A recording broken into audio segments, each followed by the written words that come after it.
Good evening, everybody. Good evening. Hey, I like the title of that, the way you capitalize that. We must go over. We have to. We don't Man, have a choice in it.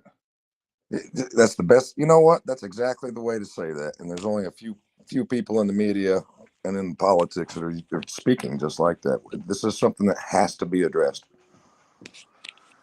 And what is that something? Shoot, dang, we've got a whole list of them, but the biggest one, in my opinion, is our the seriousness of our culture at stake in this country because we haven't listened and followed along with the rest of the world.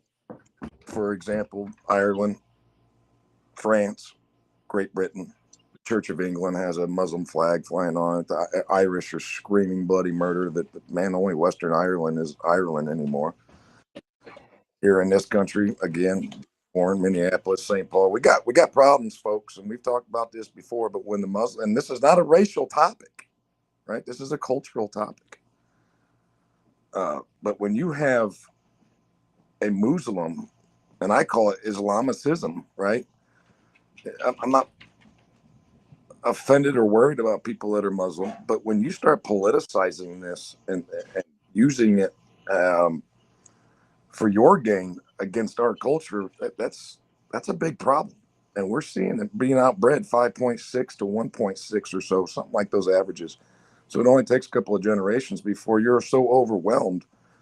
Uh, France, Ireland, England, like that. That's not a big deal. Nobody wanted to make that tough call. Everybody wants to be politically correct and well, just take everybody. Well, you can't take everybody. And when you do take everybody, look what happens. It takes 2 or 3 cycles, generational cycles, since in the mid 90s. Now you're outvoted. They're using your own laws against you. They're not allowing you to do Christmas parties. They're using Sharia law. And anybody that thinks I'm full of it, it's happening right here in the United States of America.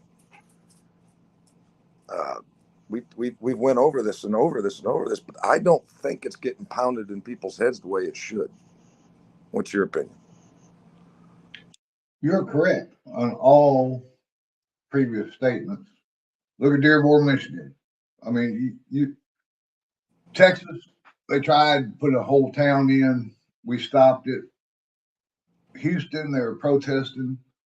Uh, some of the Muslims that were just had convenience stores in there. Well, they had things in there that the Muslim faith doesn't believe in, so they wanted to put free law on them. They wanted to turn around and close down the stores. They were protesting the stores. Well, this United States of America. Mm-hmm. This ain't overseas. We do things different here. Uh, I'm not going to adapt to your laws. I'm not going to adapt to anything except the United States laws. That's correct. That plain and simple. You know what? And I hate using the mainstreamers, but Fox. Fox is one of them that I can trust a little bit more. But they, you know what? They're still part of the big cabal. But you look at some of these privateer. I like to call them investigators, right? Investigating journalists. They're out there asking Muslims. They actually, I seen one 2 days ago where they asked a lady that was born in China and came here as a little girl, and she has her carrying license, which I think is bullshit. She should be able to carry anyway. But they ask tough questions, and these people from these third worlds or other parts of the world are saying, "Why do you think I came here? To get away from all of that?" And this goes Mm-hmm. back to what you and I've talked about, and I know a lot of people have talked about it.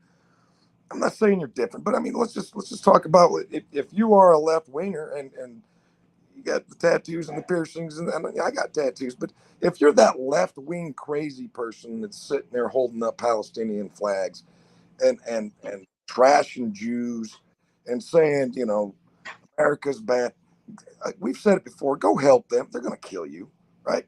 But now you're letting them come to your own country, and you want that. You're allowing it. You're wanting them. You're supporting them. As soon as they get a foothold, go to Dearborn and walk down the street. If you're a gay couple, hold hands and walk down the streets of Dearborn, Michigan. Now the lefties are going to be like, "Oh, that's the United States. Ain't nothing going to happen." Do it, all you TikTokers and all you left wing tubers. Uh, do it. Get your friends together and walk down Dearborn Main Street. It's not even called Main Street anymore. I can't pronounce it because I don't speak Arabic. because they've changed the street signs. But go hold hands and walk down, and then better yet, go to the courthouse steps downtown or the mayor's office and make out on live TV on YouTube or TikTok. I bet I know what's going to happen. And if you're not willing to do it, then something tells me you are aware of how bad it's getting. You're just being complicit. You're allowing it. You're fighting the white man in this country. I am so sick of the white man and the racism. There's Muslims, Chinese, there's people from all around the world that love America and are speaking up saying, you idiots.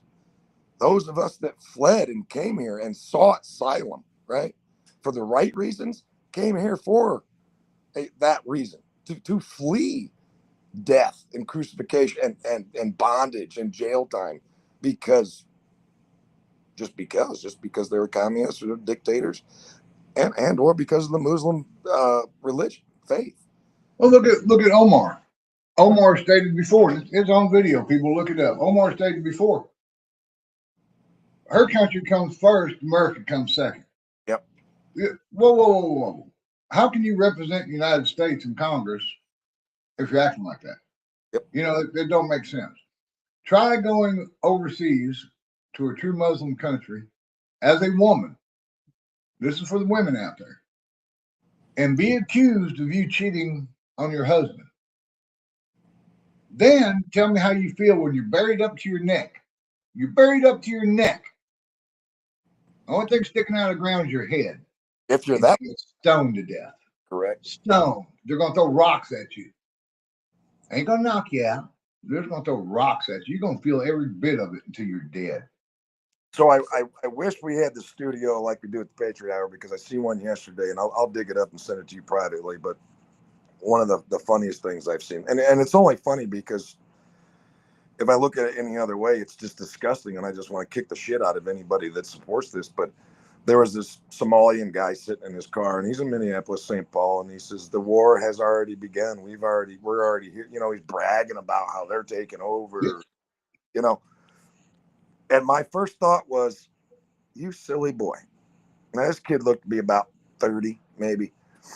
My thought was, you think you can come to the United States, and eventually you might be able to, because liberals are stupid enough here. But if it comes push to shove, you couldn't even take on a couple of drug lords in Somalia and win back your freedoms and your rights to run your own country.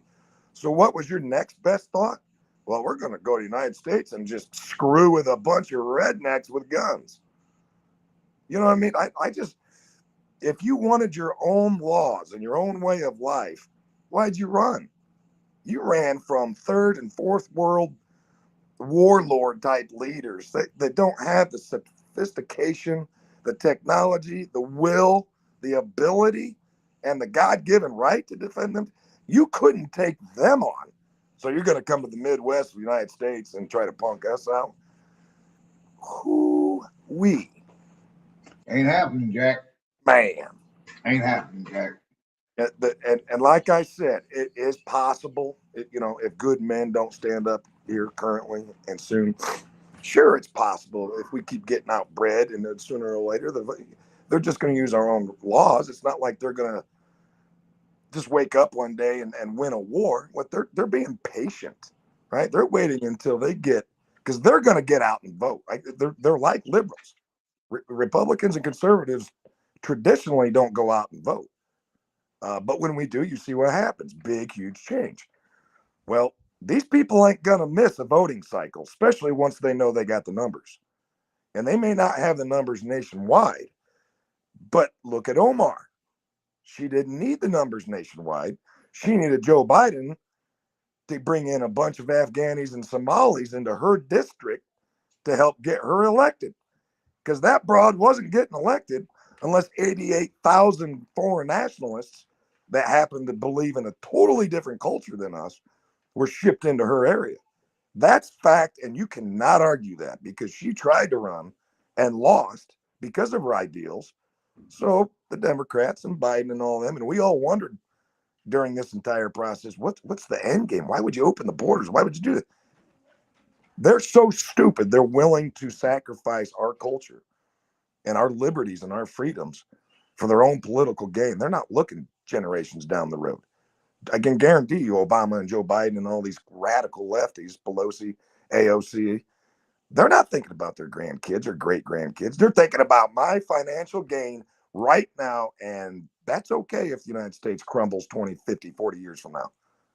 That's what's sickening, is because that's exactly what will happen if we sit around and do nothing because of the breeding rates. Those are just numbers. I'm a math guy. Those are just numbers. You're right. They're out breeding us like crazy, but I blame the educators. Yep. You know, they're going to high school. They're going, well, hell, it's starting in elementary and kindergarten now. But you get into college, oh, socialism this, socialism that. You know, we want change. We want this. We want that. You don't know. You don't have a clue what the hell you want. And all you guys haven't been across the world. You haven't seen how things are run. And you don't have a clue of what you're getting into. And then when it's too damn late, you're going to be crying. You're going to be crying. I mean, you know, we have gay men, we have gay women in the Republican Party. We don't kick them out. We're not against all that. We might not believe in it for ourselves, but I'm not going to judge you for who you are. Only one person can judge you. Right. But the biggest thing too, Hurt, and it has nothing to do with parties. It has to do with people that are level-headed, right? So we all know gay people. We all know lefties. Hell, they can say they know some crazy righties and point to me. My point is, you find more in the conservative movement, not necessarily public, conservative movement. We don't normally care what your lifestyle is or what your agenda. No. As long as you're not putting it in my face or my children's face and demanding it. That's what I find that's funny within the LGBTQ, whatever else party or group of people. I personally know people, and you've all seen it all over the internet, where there's a large majority or a large percentage of LGBT community saying, we didn't ask for this. We're not out there having these protests and spitting on people and calling for the death of Jews and white people suck it. There is a very large chunk of good, solid people, American citizens, that understand back in the 60s, 70s, and 80s when they were coming out of the closet. Was it uncomfortable? Sure. But nobody crucified them or labeled them because they didn't care what went on in the privacy of your own home. The big problem we have is these people, in my opinion, the crazies, the weirdos, sex change 12 and 14-year-olds, they're out in the streets publicizing this. That's a problem. And that's not the same group of LGBTQ people that I socialize, have drinks with, and get along with. Because it's not about what you believe in. It's how you show it, how you try to recruit, try to promote. If you want privacy and you don't want to be judged and you don't want to be pointed at, quit drawing attention to yourself. Yeah, I how do you say this? Basically, if you're a transgender and you come up to me and treat me with respect, I'm gonna treat you with respect. If you come around and totally start messing with me, and then, like you said, try to bring my family into it, my grandkids into it, whoever into it, I'm gonna have a problem with you. I don't like it. Don't like it, and I'm not going to put up with it. I mean, I'm sorry. That's where I draw the line. There's been transgenderism for years, but like you said, it was all private. And it don't have to be totally private. Sure. You know what I'm saying? I mean, you can be out in public. You can be holding hands, doing whatever the hell you want to do. Do not push your ideas on me. That's where y'all cross the line. And to add on or capitalize on that goes for any and everything. Catholicism versus Pentecostal versus atheist versus this versus that. I don't want anybody jumping in my face and pushing anything on me. Certainly, I don't want them pushing things on my children. But it's funny that the radical left will always use that as an opportunity of poor me, poor me. They're singling me out.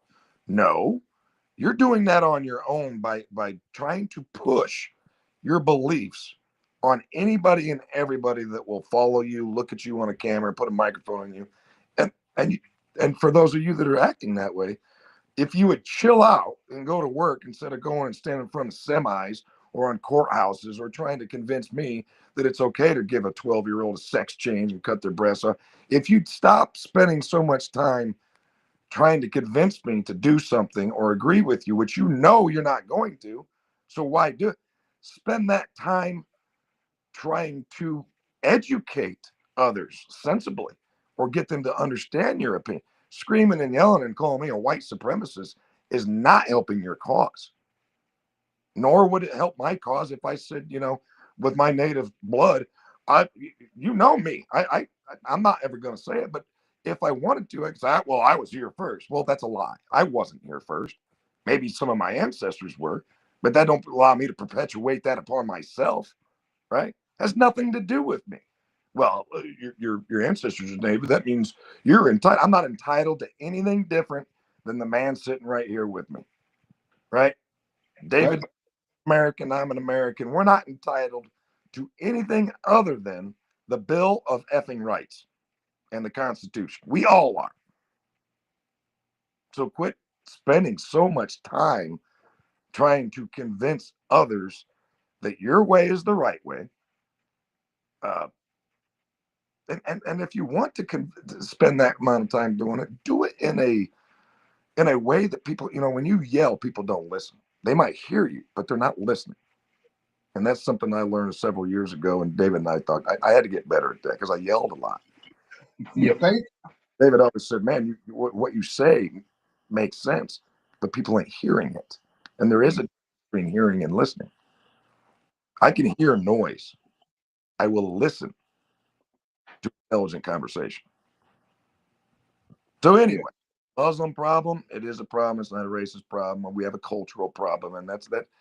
I wish we had more followers yet, but because I really believe that majority of Americans are afraid of what's happening to our culture, and they should be. Yeah.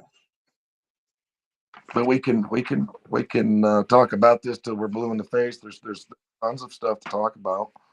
Uh, we can talk about the gerrymandering bullshit that's going on. Liberals like to use it. Republicans aren't allowed to use it. We can stay right there with the culture problem, the Somalian money fraud in Minnesota, and now apparently Tim Walz is saying it's Donald Trump's fault. Donald Trump's fault. Uh, I'm hearing numbers like 1.8 billion now, and some of it's federal taxes, but most of it is Minnesota's. If I was a Minnesota taxpayer, I would be pissed right now because you're funding terrorism overseas and here. You're right. They are. Lavish vacations. Uh, this is but Tim Walz, he actually had a chance to kind of head this off, and he knew he was caught. It's not that he allowed it. Yes, it is. He did allow it. He turned the other cheek because him and Omar was getting votes, right? Minneapolis, St. Paul area is way blue, and I'm talking blue, like dark blue, like illegal blue. This ain't Democrat. These are people who are like, hell yeah, we're going to vote for these people because they keep giving us free millions, and that's exactly what's going on. And they're finding out that in itself, Tim Walz, in my opinion, should be brought up on charges and hung for treason. Is it going to happen? I doubt it. I don't think anybody's going to be brought up. I don't think anything's going to happen, period, because nobody has a backbone anymore. And it's well, this is going on forever. But when we get close, you notice how we always get close and we got the dirt right there and we're right there on it. And all of a sudden it's squashed. Yep. Everything goes away. Yep. I think the cabal has something to do with it. I think the cabal has something to do. I think the people that run this country, run the world, make stuff happen. I don't think we have much of a say so in it. You know, Hurt, that ultimately that is the scariest thing about this is Americans are allowing this to happen. There's no way foreigners came here without help. There's no way they got tens and tens of millions of dollars, hundreds and hundreds of millions, almost, but now we're talking billions of dollars without Americans' help. Uh, that's what scares me is American people have to absolutely, and I love how we have to talk about this. You have to get out and vote. And I don't mean 41% of the country like most presidential races. I'm saying everybody needs to get out there and vote because your children and grandchildren's lives, seriously, lives depend on this. And again, if you think I'm wrong or you think I'm full of it, you don't understand the problem and you're not zeroing in on Dearborn, Michigan, that's been doing this for 25, 30 years. Hertz heard me talk about this since we met each other. Uh, I've talked about this on the Patriot Hour 9, 10 years ago. And so now another generation has passed. So it's gotten worse. And now it's Minneapolis, St. Paul with Somalians. And nobody ever picked up on any of this. Why? Because they just do a little bit at a time, right? They're eating that pizza very slowly. It's not like they just walked in, ate the whole pizza, and we were all like, whoa, the pizza's gone. No, they nibble at it, not drawing too much attention. Normal conservatives and right wingers are too busy working. It's not a problem yet. Oh my God, all of a sudden, how did this happen? Complacency. You, me, anybody that's listening, everybody's a part of the problem if they're not part of the solution. You're right. But on voting wise, it ain't just about presidential elections. It's about your county, Yep. your state, and then federal elections. If you just vote in federal elections, you're really not doing justice.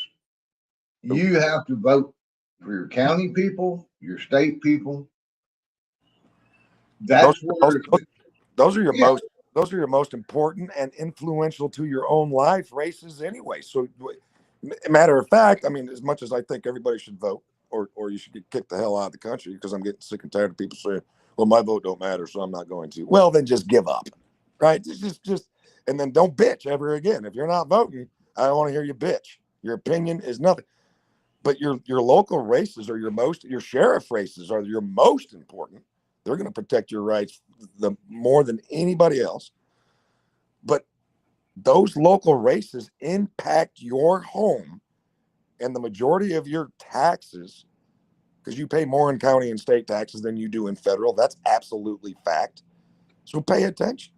But like you said earlier, economics and government class in high school has gone to the kids are graduating high school not understanding how important their vote is, their livelihood is to their local communities. They just, they forget to tell them, or they intentionally don't tell them, and it's a damn shame. It is. It's pretty damn bad. Pretty bad, Scott. But I think we can talk till we're blue in the face, and some people are still going to sit there and just, well, it is what it is. Sure. But like you said, don't come crying. Come crying. They're going to, that they're going to call it. That's what this country's. That's what's going to happen, and this is why Trump is looked at as a villain from the radical left. And mature people, if I could sit them down and listen, just listen to me for 10 minutes, I would prepare such a speech that they would just be like, oh my gosh, Trump looks radical to the far left because no man, like you said, with a backbone has stood up in a very long time. No. And so since Kennedy and then even Reagan, we've had 20, 30, 35 years of war, death, Halliburton making money, Dick Cheney making stupid money, Nancy Pelosi making money, Tim Walton is great. People on both, Lindsey Graham can kiss my white, brownish ass. As a Republican, he's a piece of crap. But for decades, nobody stood up with a backbone. And so it looks really bad when somebody says, whoa, desperate times, right? We know these are desperate times. Had this country not been blessed with the big red wave and Donald Trump and inherited a Clinton and then maybe a Harris, we wouldn't be talking right now, brother. Mm-mm. they would have done to us what they did to the Patriot Hour and all of us for the reason you went down. They would have canceled everybody out. If you're a You're right, only going to get one side. yep. Oh, you want the Constitution in school? Silly boy. I mean, I understand that people think, man, Donald's a little rough, but you know what? Hard times call for strong men, and by God, he was chosen for a reason. That man is not affected by any of this bullshit. Nope. But I probably would have caved in already. The scrutiny, the bullshit. I don't need this He doesn't care. He don't care. because He eats it up. He eats it and spits it out, and let's go again. You hit him, he hits you harder. I mean, that's just the way he is. He's a fighter. He's one of those men at the end of his life, and I've talked about this till I was blue in the face, and I know you agree. He's accomplished everything he wanted to accomplish. But going back to when the liberals and Oprah was saying, hey, you're going to flirt with running for presidency? Well, only if I have to, right? Only if I have to. He's been so successful in life. And then this is why I think it's been ordained. I'm not saying God whispered in his ear, but maybe in his heart and his mind, Trump went, I might be the only one able to step in and at least, because he's not radical right. I mean, he just denuclearized marijuana, and no liberal media is giving him if Obama did it, they'd been like, oh, see, a liberal, marijuana. Trump is moderate, but he seems to be right conservative because of the way the last 40 years has went. So he took it upon himself to jump in, and he might have been the only one to be able to do it, and God bless him for doing it. But liberal people, really good moderate liberals in the middle, see that for what it is. We couldn't have had a George Bush fix this. We couldn't have an Obama fix this, or a Harris, or a Hillary Clinton.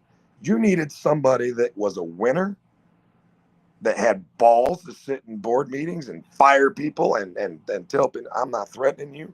I will bomb the shit out of you. Like you did last week, you killed 3 American soldiers. Guess what?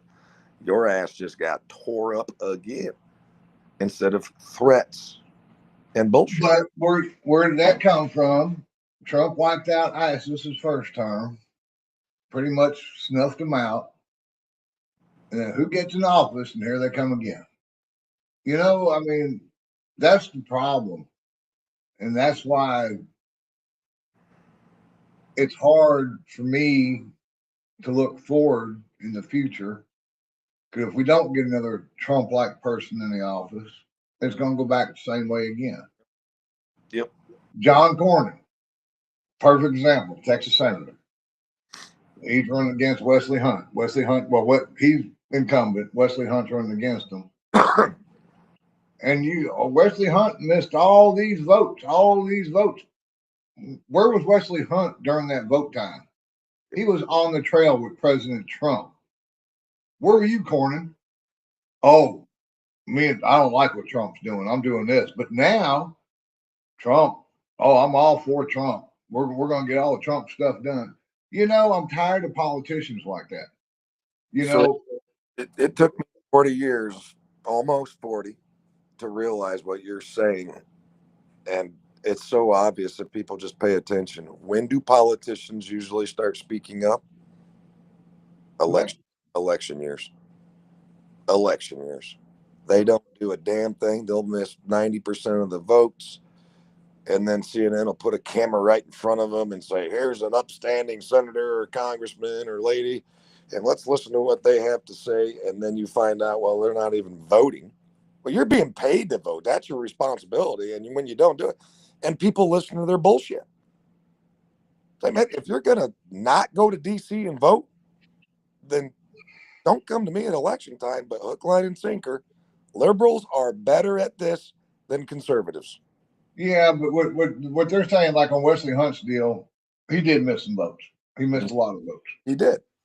But he was on the trail with Trump, promoting and pushing Trump's agenda. And that's where I give him a pass on that, because he was actually out doing good instead of Cornyn back here doing his little bullshit and then turning around. Oh, I'm good. Oh, I'm a Trump supporter. No, you weren't. You weren't a Trump supporter for a long damn time. But here comes election. I'm Trump's #1 fan. Yeah, kiss my ass. Look at No, Green, and I was a fan of hers for a little bit, and I still might be. And I've heard scuttlebutt. I don't know the truth. You don't know the truth, but I can kind of. You can't piss on my back and tell me it's raining outside. She is a hard-nosed Republican. I believe that she is a staunch Republican mother. But when you disagree with the president of the United States, and he's basically begging you to, I understand you don't like what's going on now, but it's a game of chess, and we got to get this done so then we can implement this. And I think she stood up basically and said, no, I ran on. I'm going to vote the right way on every agenda, and I'm not giving an ounce. Well, we all know you can't go to DC with that in your mind. You're going to have to give and take a little bit. And I think that she just became that, and I'm sorry, ladies, that woman that bitched about everything. She didn't go to him with one or two bitches. She was that thorn constantly saying, this is right and this is wrong, and we got to do right. And she was always wanting to do the 100% right thing, which I don't blame her. But when you get into politics, I think you should learn you're not going to get your way all the time, probably only half the time. But when you have an opportunity to stand and support the president of the United States, and instead you tell national media, I've upset him so much, I'm going to get primaried out. All his money from the Republican Party and Trump support is going to go against they're going to run somebody against me, and I'm not putting my family through that. So she was tough the entire time that we all knew her, and then she uses that as a cop out. I'm going to make the tough stance every time, except now Trump's going to come for me, and I can't beat him because we ain't got the money, and I'm out. I'm ousted. Something's funny about that. she didn't give Trump credit for the game he's playing. That's all it is. She didn't understand. I really do not think she understood the game Trump was playing. And she wanted to push an issue, and Trump's like, we're going to push the issue, but I'm going to do it my way, not your way, where we're going to have division. I'm going to make it where Democrats have to give. Yep. Social deviant. Instead of typing this, that's not his job. Represent the people that elected him. What's not his job? I don't understand the statement. I certainly believe he's representing the people that elected him. He might be talking about Wesley Hunt, but Wesley Hunt was doing his job. He was getting people back to Trump. And deviant. I appreciate you being on here. You've been on here several times now, but Hurt is a Texan and he pays attention to this stuff. He took the words right out of my mouth because I was prepared to say, listen, y'all can crucify Hunt because he missed votes. And I'll be the first one to say he missed a lot of votes. But his vote wasn't needed because most of the things that were being voted on was overwhelmingly to his party anyway. What was most important to him and Trump at that time was to continue the message and continue to support this administration because, as you do know, the left right now is saying, well, the economy's not great. And Trump's saying, well, next year, and the taxes we're all going to get back this spring is going to be a big chunk of it. But he's trying to make sure that train gets down the road because the liberals are beating this up right now. And if I was them, I'd keep preaching the same thing. Well, yeah, gas prices are down, but nothing else is down. And blah, blah, blah, blah. Trump, it took 4 years for Biden to kill everything. It's going to take 18 months or so for it to come back. And Hunt is a part of this solution of getting out there and educating people, right? So I'm okay with votes when they're not necessarily needed, when there's a greater cause at play. But if there were close votes, I would expect Hunt to be there. And I think that he has been there on votes that really, really mattered and were close. And I'm okay to give and take a little bit on that, on either side, you know? Yeah, and I mean he gave up his House Representative Congress seat because he's going for Senate now. he's done a hell of a job in the House, and now it's time for a change, people. That's you got your rhinos, you got your Republicans, but they'll backstab Trump as fast as they agree with him, and that's the problem with them is they say one thing and they do something else, and then they'll cut a backdoor deal. I like to know the people who cut the backdoor deal with extending the Obamacare crap. You But it's not. and me both. I mean, it's not cool. I mean, the good news is they removed some things. Yes. So if that's just politics and they remove some things and they kick the can down the road till next year, I'm being told it might take 3 years to eliminate Obamacare altogether because you can't. It's just like, kind of like eating the pizza, right? Appease them a little bit, but as long as things are progressively getting done to remove it, I'm okay with that. Now, if they did nothing but just kick the can down the road and make the next Congress deal with it, I'd have a problem with it. But things were removed, in my opinion, not enough. I didn't think they'd be able to remove Obamacare 100% this time around. But if they took a big enough chunk out that the next time around they can take another chunk out, and before Trump's out of office, it's gone. Okay, that's a decent game plan. But for the love of God, tell the people that. You know what I mean? Say this is what we're trying to do. But it's that one. It's almost like the Indiana jerks here that the gerrymandering. They did it in California. They've been doing it in Texas. Democrats do the gerrymandering all the time.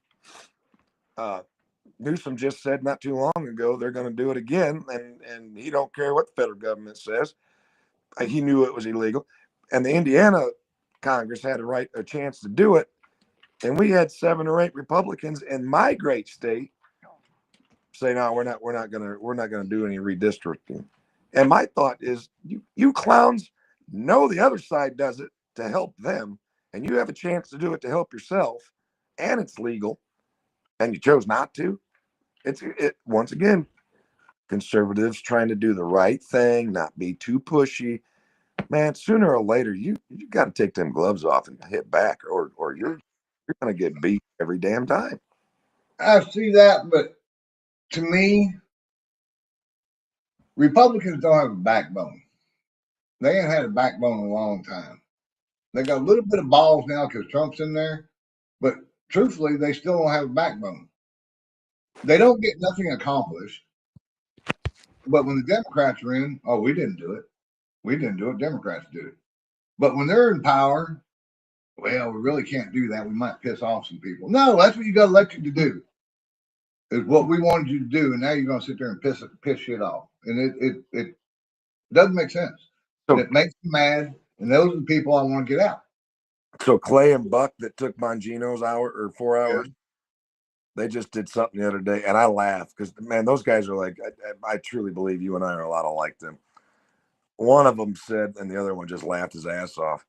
You know what's funny about Republicans is this next news week, probably tomorrow and Tuesday, you're going to hear Republicans go, well, all we needed was the House, the Congress, and the Senate, and we get all this stuff done. And then they're going to turncoat and be like, we know that we control all of that, and we have a right-leaning Supreme Court, but we need a little bit more to happen before we can get anything done. And just about the time you give us that little bit more, we're going to need just a little bit more before we actually stand up and get anything done. Because Republicans are so worried about being nice and appealing to the American people and acting like good Christian folk. Well, sometimes, like my grandma said, you got to put your boots on, go out in that chicken coop, and kick the shit out of that coyote. Yep. And these sons of guns, most of Lindsey Graham can kiss my white brownish ass, and him and McConnell is another one. You say you're Republican, you got rich off all this bullshit too. I know we're talking about Nancy Pelosi. McConnell took just enough to be guilty, but not enough to where we're not paying attention to him. Well, McConnell, you're wrong because I know you're worth $37 million more than before you became a senator.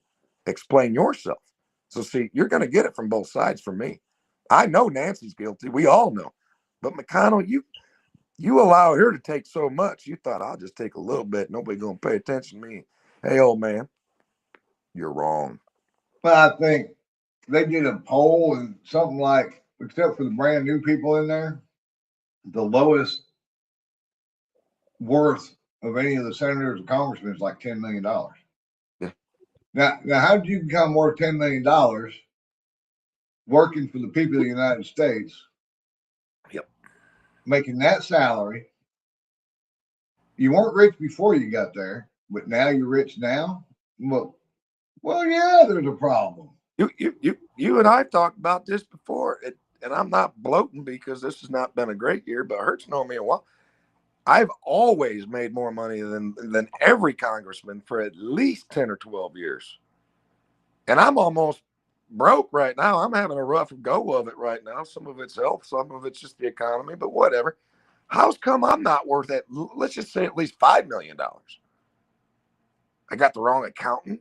I don't know, but these people are making $130,000 to $140,000 salary. Yep. That's not a. I mean, that's a pretty decent amount of money. But again, Nancy beat Goldman Sachs. She beat Walmart's chief of staff, chief officer. Uh-oh. No, you're good. You're good. Her and her husband made $140 million in 10 years off of a small 6-figure income. Yep. Yeah, as mad as I am at that, everybody in Congress and Senate seems to be doing pretty well off their small salary. So I'm sold that there is a cabal. I'm sold that they're all in it together. And they had been for 40, 50. Again, this stems back to JFK being assassinated. You're going to do things my way. Everybody got in line. You fight against each other a little bit back and forth that make it appear like we have a choice. Like the late great comedian always said, makes it appear, right? And if that's the case, that makes a lot of this make sense. Why we got overran with immigration, why God is removed from schools, why it's okay to support Palestine and screw Jews, and why people are being assassinated left and right.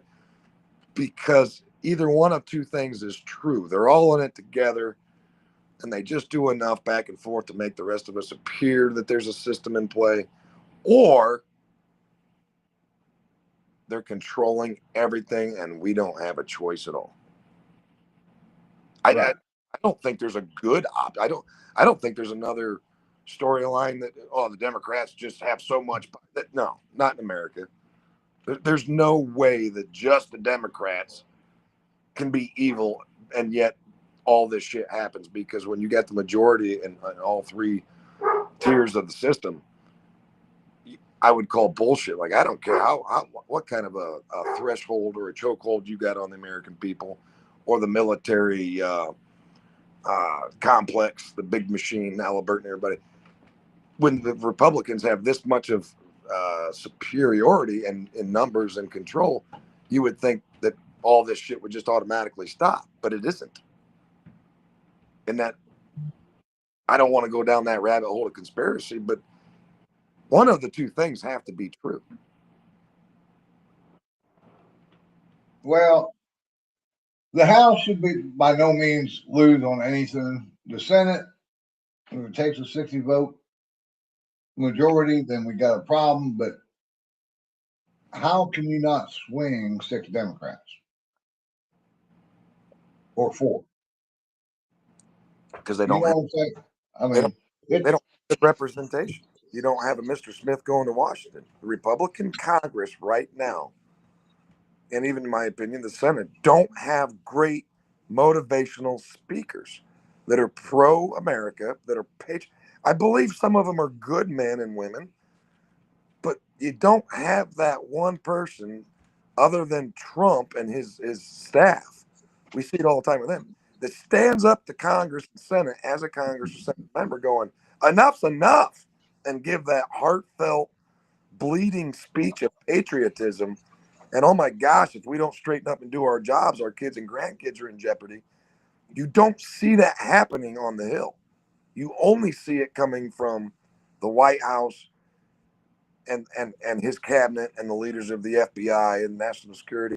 You're not, and if I'm wrong, tell me I'm wrong, but there's not anybody on the Hill standing up that gives me goosebumps when they speak. Kennedy.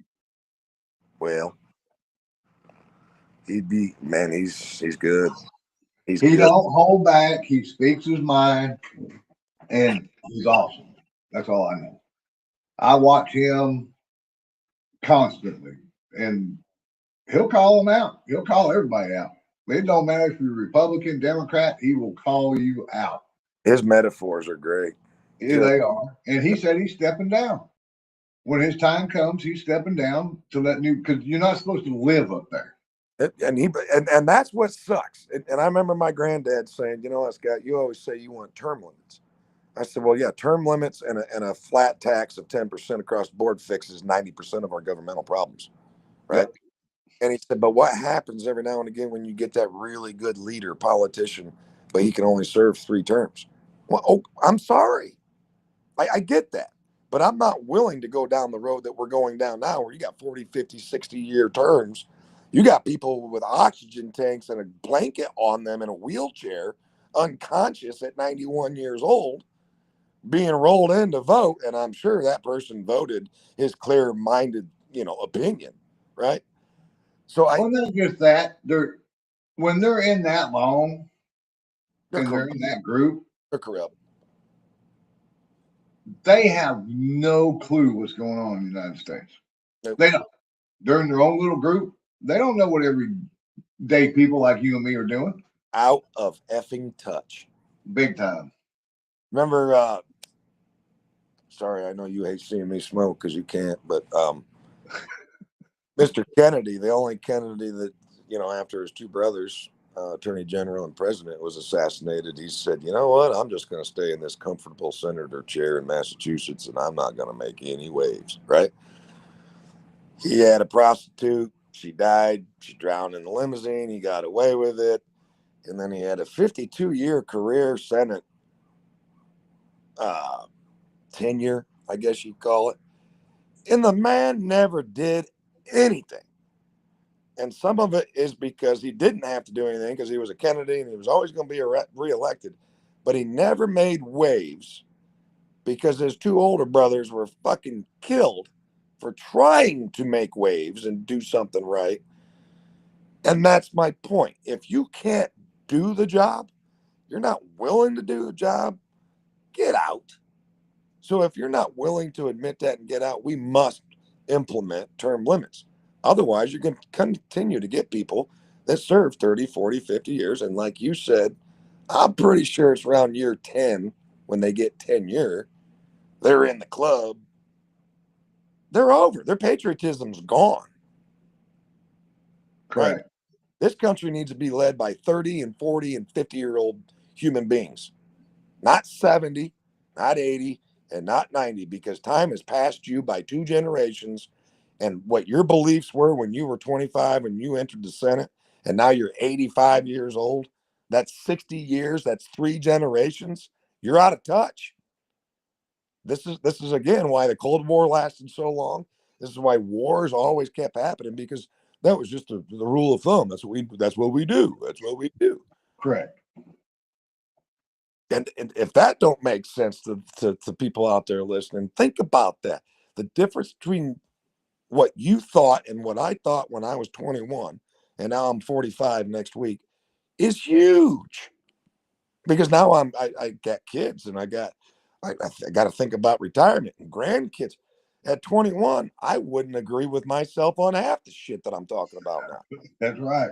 So you certainly don't want somebody twice my age making decisions based on their level of education 60 years ago and way of life, which Hurt just said, out of touch, because now they're all multimillionaires and they're living great.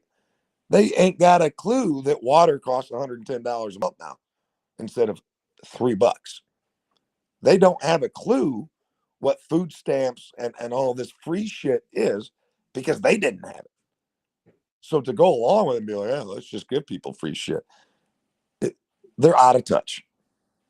So I would like to, if I was in Congress, I'd say when you hit 60, you're done. Or you hit 3 terms, you're done. I'm not implying that 70-year-old people ain't intelligent, but I am implying that anybody over 65 right now is way out of touch of cost of living. If you're in the government, because you're a millionaire now. If you're 65 or older and have been in the government for 20 years or more, you have no idea what these 25-year-old husbands and wives are going through right now. Not a clue. They don't have a clue. Not a clue. And it's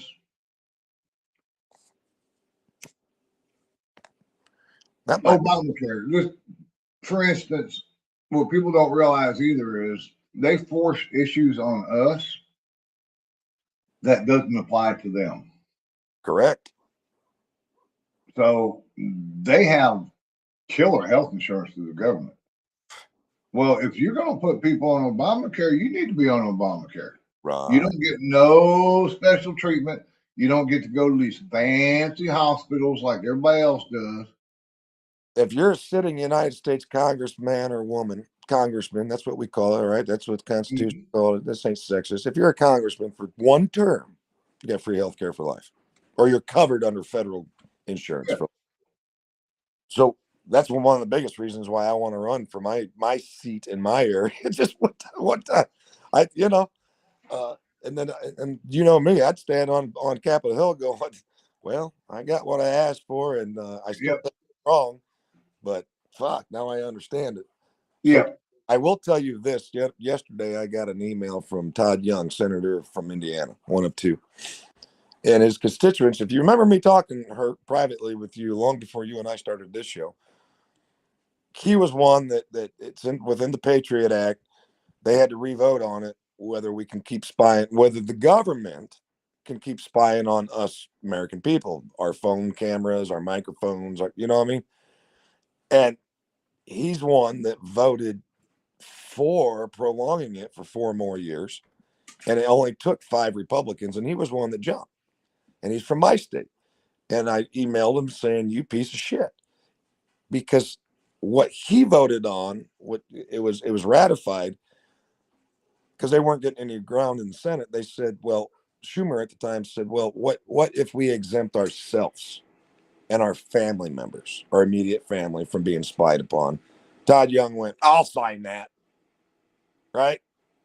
And then Schumer helped him get a bill passed that made him a hero down in Indianapolis, which most of us in Indiana hate his fucking guts for. But when his constituents or his staffers emailed me the other day, because I challenged them, come on the Patriot Hour, we got 250,000 people, and I'll have a debate with you, and I'll just beat the living hell out of you because you're a turncoat and you want to spy on me and Mike and David and all of our listeners, but you're not going to get spied on. You know how easy that is to make that vote? Good, good enough for thee, but not for me.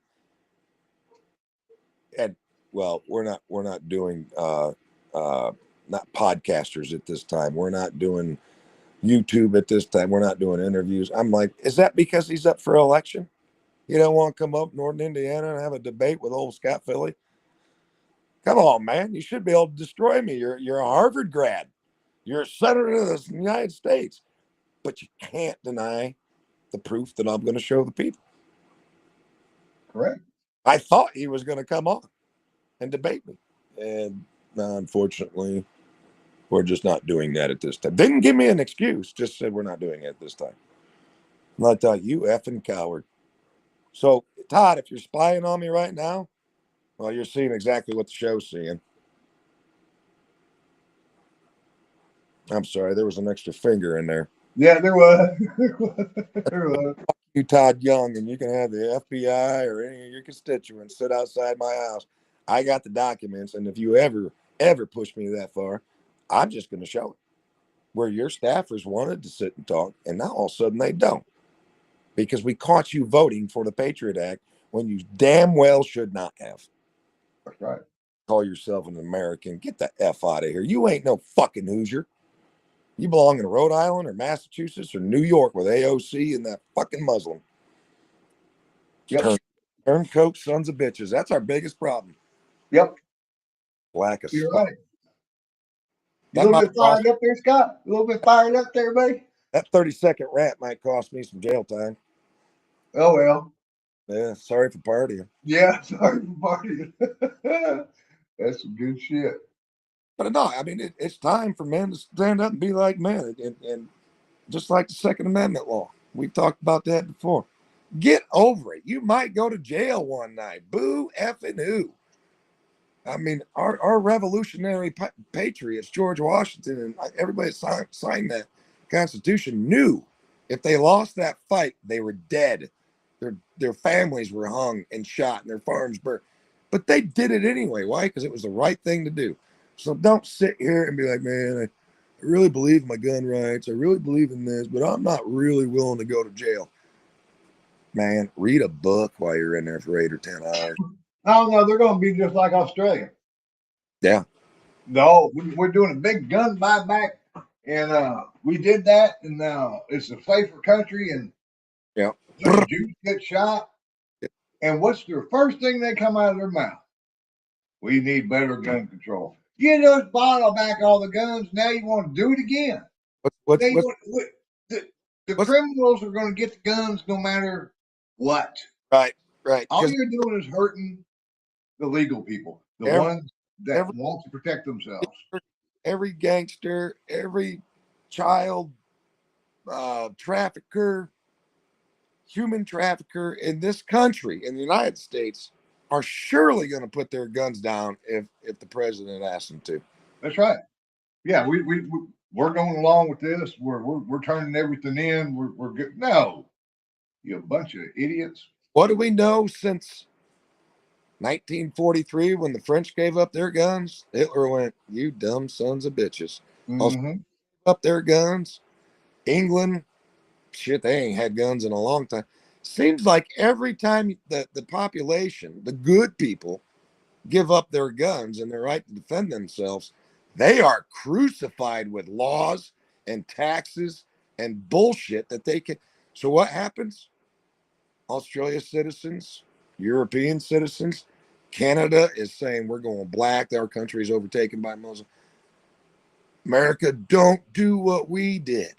But yet the left media keeps finding people in those areas saying America needs to get in line like the rest of us.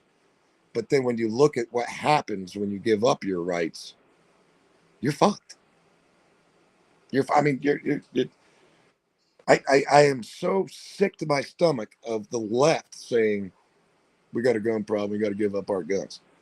And Rubio just said the other day, we're going to keep shooting gun boats or the drug boats because it kills more people than guns. So if you guys had your agenda right, you'd be supporting destroying these drug boats, but yet somehow we're talking about gun rights. Correct. Get that, you hypocrite. You're the one that don't need to have a gun because you can't think clearly for yourself. That's right. That's right. Put a sign in front of your house. This is a gun-free zone. And then bitch to the Washington, D.C. police or the NYPD or the Chicago PD. My house was just burglarized. My wife was just raped. It was shot. Well, the police chiefs need to start saying, you dumb sons of bitches.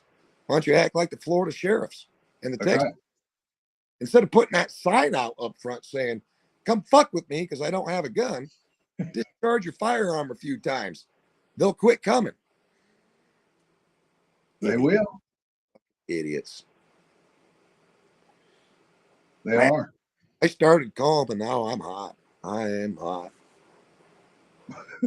Hot? Hurt knows where I'm out in the middle of nowhere and just caddy. There's only 6 houses for 4 miles around where I'm at. And one of our newest neighbors, if you're listening, I hope you are. I hope you're one of them guys that hate me so much you follow me, flying your Biden flag, you child molesting son of a bitch. You got your little porch. He built his porch up high enough to only when he's sitting down, he can see right over the porch with his eyes at our newest neighbor with 3 little kids. If you're listening, I'm not threatening you. I'm just promising you. You just stay put.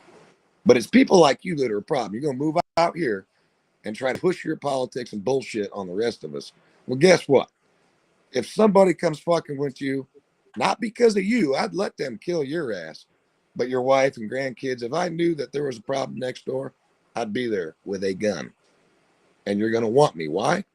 Because where we live, I found out with house fires, we're 14 minutes away from any kind of help. You might want to think about that the next time you say fuck Trump and fuck Second Amendment rights. That's right. That's right. Oh, there's going to be people not following this because I'm swearing so much tonight. That don't matter. do. It doesn't matter. You want to take a 5-minute break? Can we do that? Yeah, I keep talking all night, buddy. All right. Well, let's take a 5-minute break and hit it again. Roger that. I need a cigarette. You do.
Welcome back, everybody. Part 2 of this segment.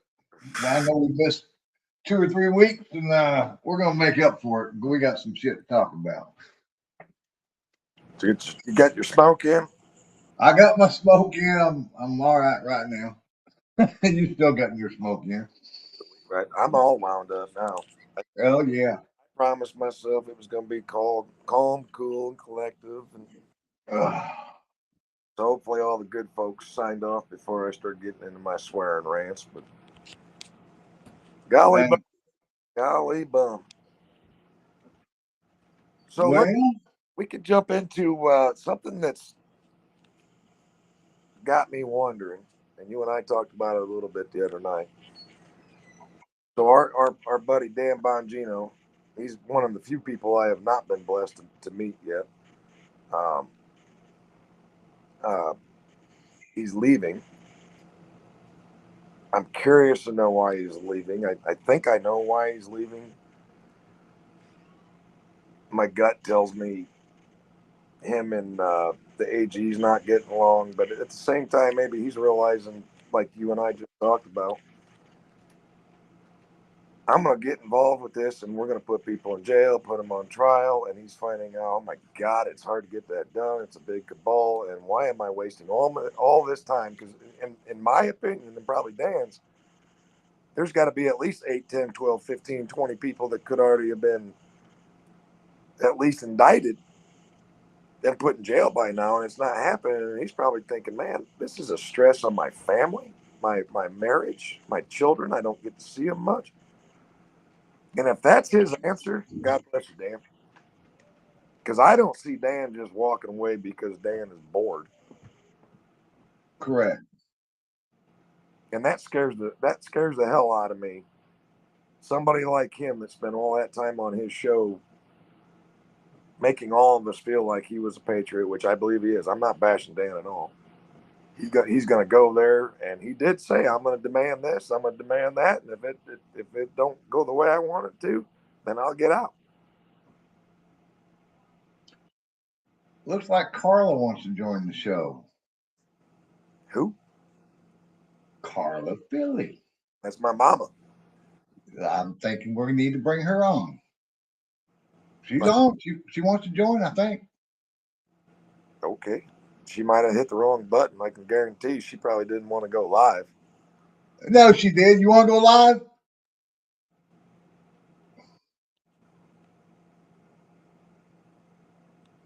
She's got the camera on. She's looking down.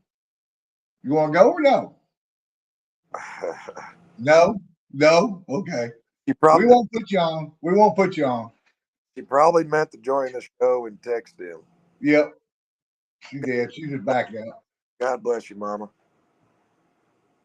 I can't tell. I'm not driving. Is she still in the show? No, she backed out, and I think she's going to come in on another route.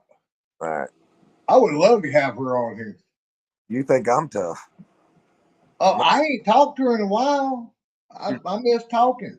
Before my daddy died, the last couple of years when he'd joke around, he'd say, your honor is all get out, but you didn't get that from me. And I'm telling you, I'm pretty sure I got it from my mama. She's reached that point in her life where you ask a question, she's going to tell you. She's going to give you an answer. Yeah, it was funny because I asked her, I said, "You want to come on?" And all I got was, Poor girl. "Oh, it's all good." But I tell you what, because of people like her, she stepped up when the local legion I used to be a member of, it was going downhill quick, and she jumped in there and volunteered and started bartending, helped manage, trying to figure out the money. So she cares about vets, and there's a couple of vets that she drives to the doctors for, eye doctor and this doctor and that. That's what she cares to do. And when she sees a young lady that it bitches about our rights and these rights, and my mom's like, hey, us older women fought for all these rights. Now you younger women are shitting all over them and getting. She's a hoot. it's so true. I mean, women's rights have come a long way, and the left wants to take it away, and they're okay with it. It's like, no, it's not okay. We want to protect you. Just like keep them bonded, keep them. Yeah. It's stupid. But on Dan Bongino, there's only two conclusions I can come up with. And we talked about this the other night. One, which I don't think is true, but you don't know. He's not as strong as we thought he was. Or two, something way above his pay grade Yep. scared him enough to get out. That's all. That's all I can say about that because I'm not sure. We don't know, but it's kind of weird. So one of these guys I follow on TikTok, he's got a big long goatee, and he's got some tattoos, and he gets right to the point. He showed, it's about time the Epstein files came out. Look at this. Look, they promised, and he goes, oh, look at this, and he shows a page, and I think it was AI generated, or he did it himself. Everything was redacted except the name Epstein at the very top, and he goes, wow, glad we waited so long for this. So I guess my point is maybe some of that's going on. I mean, you don't want the country going into panic, although I don't believe showing the Epstein files would put the country in such a panic where we'd go into recession. I think the higher ups might be using that as a ploy. We really want to show you, but if we did that, we go into now. If Coca-Cola CEO's responsible, or senator this or that ain't going to affect the economy more than anything. No, but like we've talked about before in previous shows, the Epstein files need to be released, but it's a double-edged sword when it comes to being released. Yep. New York Times just come out and said Trump had no bad actions. That's liberal. That's a liberal newspaper. Trump had no bad things going on with Epstein. At the same token, Trump's on that list. Why? Because he was associated with Epstein. Well, when that list comes out, what I'm afraid of mostly is the innocent people. Sure. The butcher, the guy at the grocery store, something Obama names in there. Obama Yeah, that's going to come out and just get destroyed, and he had nothing to do with anything. Correct. That's the only thing I worry about with the list. And as a sensible person, kind of like what you're saying, and this has been what most sensible people have been saying, show everything you can show without showing the victims that don't want that. There are some victims that are okay with their names being said, right? Right. Suits and it's out there. But there's other victims who are like, listen, this has been 25 years or more. I don't want to relive it. We have to honor that. And the DOJ should support that. But what I don't want to see is 180 some pages released and 3/4 of it's just blacked out, redacted, because it's like, God dang it, Trump, you had an opportunity. And maybe, I don't know. I can't speculate. You know me, I'd love to, but I don't know. But if it comes down to, they're being released right now. If it comes, say, 2 months from now, if we get to April 1st and you and I haven't had a show, or the Patriot Hour hasn't had a show, where we haven't seen proof of anything putting people in jail or indicted, I'm going to lose my shit, because I'm smart enough to know 6 people. I'm just saying 6. I don't know why I chose. There should be 6 people being put in prison right now over this, right? There's no way Epstein and his girlfriend are the only ones guilty of enough to go to prison or be killed. Right. But by God, when you got the Clintons involved, anything's possible.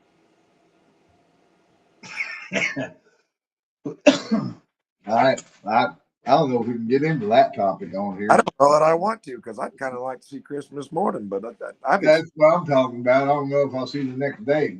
I mean, you just don't know. I've experienced sitting in the Patriot Hour and the whole studio go black, and me texting my wife, I'm going to be home in 40 minutes. If I'm not, you call my family and friends and start checking the ditches and the morgues, because this is weird. Yep. Yep. It's But but I'm a special kind of stupid. I'm willing to push the envelope. I think we both are. I'm old enough. I don't really care anymore. I guess you could say I'm not scared.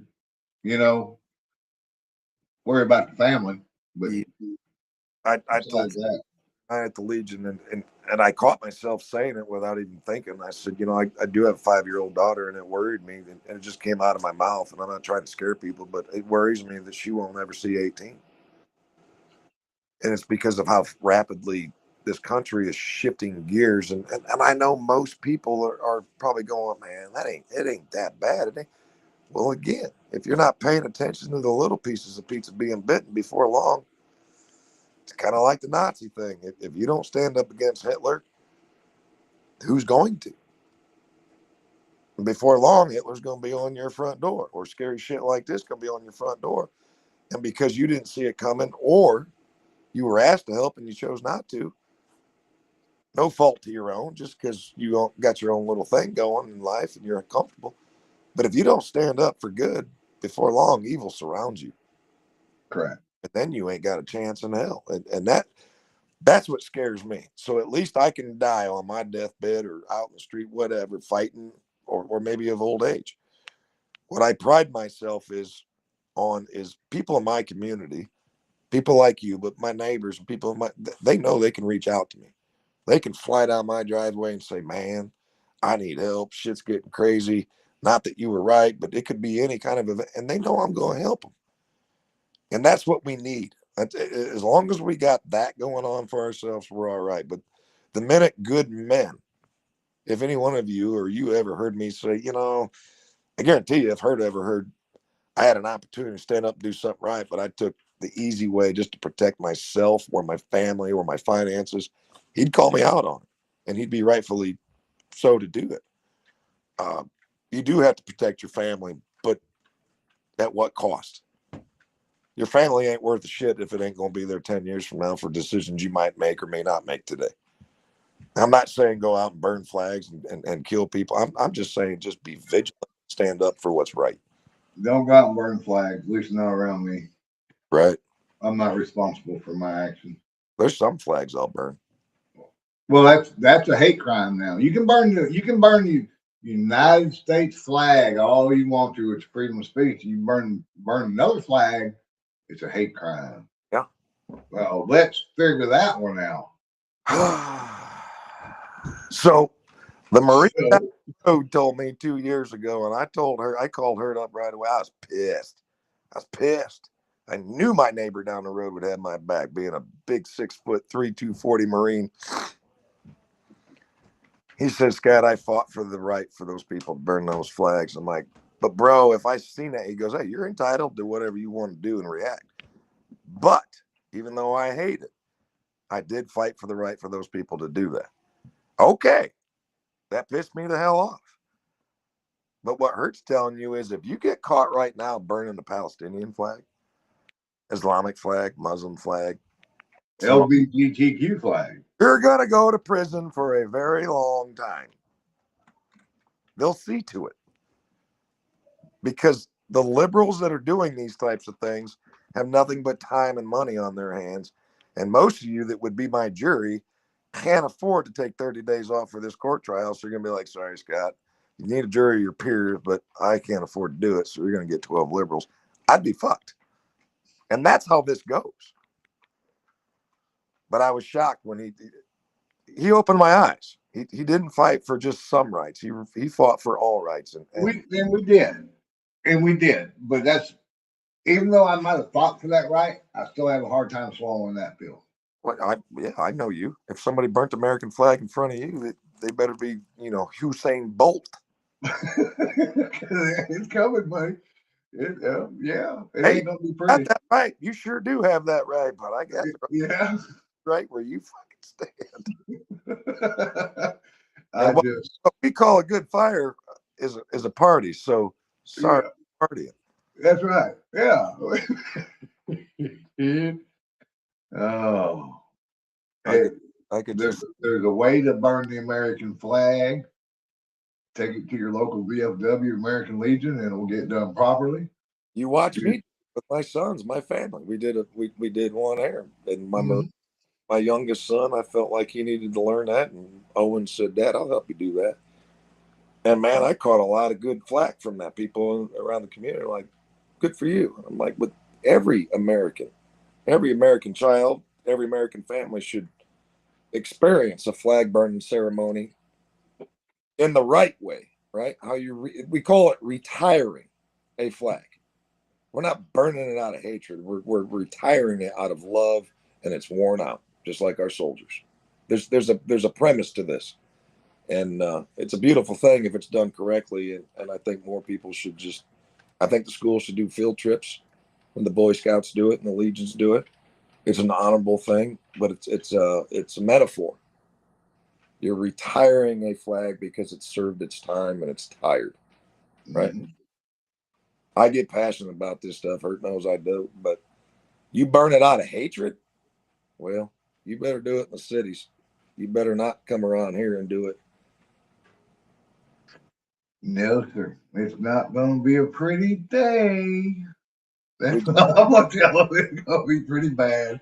We had a Marine at the VFW say the other day. He goes, "Philly, I remember a show you did a while back on the Patriot Hour, inviting these people to come down here and protest, the local truckers that come into our small little towns." I said, "You remember that show?" I said, "I don't remember what show you're talking about." And he goes, "It'd be nothing but speed bumps because I'd be shifting gears." That's right. Sorry. And he stood up in front of the whole VFW and said, "Listen, he did a show on it. There were people in Chicago and out in LA, truck drivers, that stopped. And because they stopped, they got drug out of their semis and just pulled out and just beat to death." And he goes, "So he's absolutely right. These don't that country song, don't do that in a small town. Don't try it in small." Yeah. It'd be like Garth Brooks' song. I didn't hit the brakes. I was shifting gears. Speed bumps. Yep. I mean, you're not going to block the highway and drag me out of my truck. It ain't happening. It ain't happening. Sorry for your luck. And I remember the media saying, "Can you believe that truck driver just didn't slow down?" Yeah, because you say media showed it yesterday where the other truck driver did, and he got killed. But now because he see that, he's like, "Oh, I can't stop," and now y'all want to put him on trial for murder. You can't have it both ways. No. Aired it and showed that truck drivers are being murdered.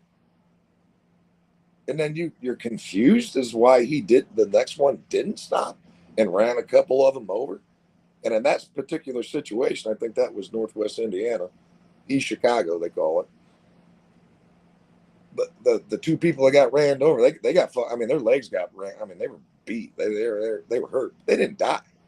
But boy, the news around here, that truck driver should be brought up on charges. Well, yeah, but if he stopped, they would have killed him. So, called self-defense. Yeah, and I got 40,000 pounds with me. Yeah,